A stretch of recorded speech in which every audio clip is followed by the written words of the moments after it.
तर मी आता हे घेतले आहेत सगळ्या चिरून. तर आता ह्यामध्ये मी वाटण भरून घेणार आहे. तर वाटणासाठी मी तयार केलेलं आहे हे शेंगदाणे भाजून मी वाटण केलेलं आहे आणि कारळ पण भाजून ह्याचं वाटण केलेलं आहे. आणि हळद 1 चमचा, मीठ चवीनुसार आणि 1 चमचा तिखट आणि अर्धा चमचा काळं तिखट आहे. तर हे सगळं मी मिक्स करून घेते. आता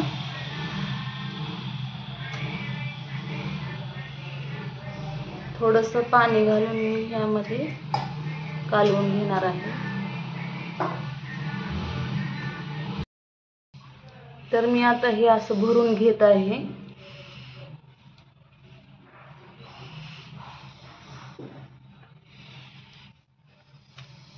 हे वाटण मी असंच सगळ्या मिरच्यामध्ये भरून घेणार आहे.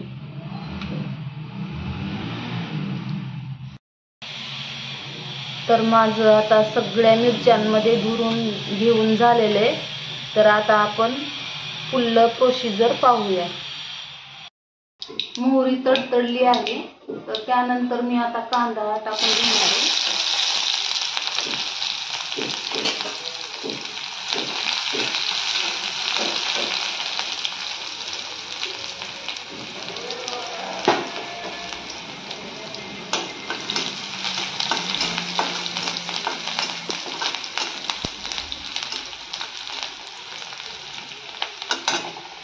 लालसर कलर आलेला आहे कांद्याला.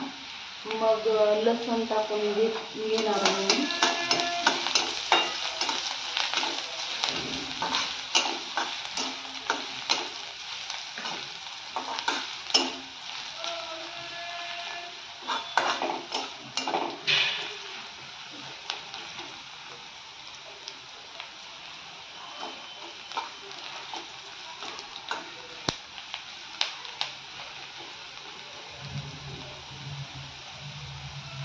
हे रेडी आहे.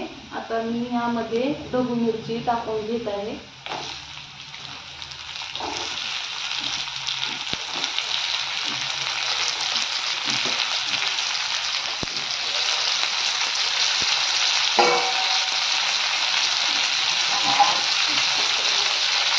याला थोडं परतून घेते.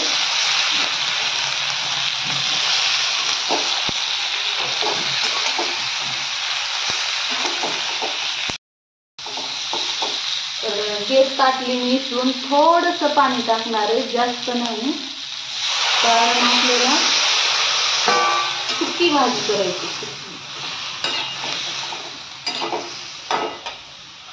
त्यानंतर कोथिंबीर टाकून घेते.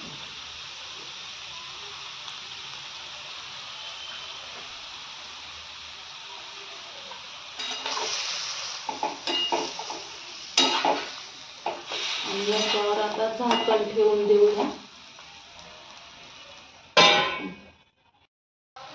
तर आपली भाजी तयार झालेली आहे.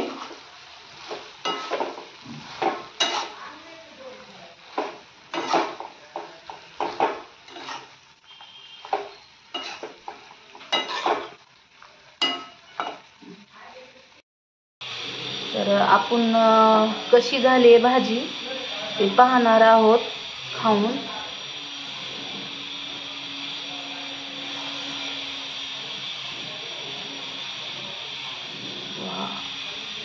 वास तर फार खमंग येते, खमंग. तर आपण पाहूया.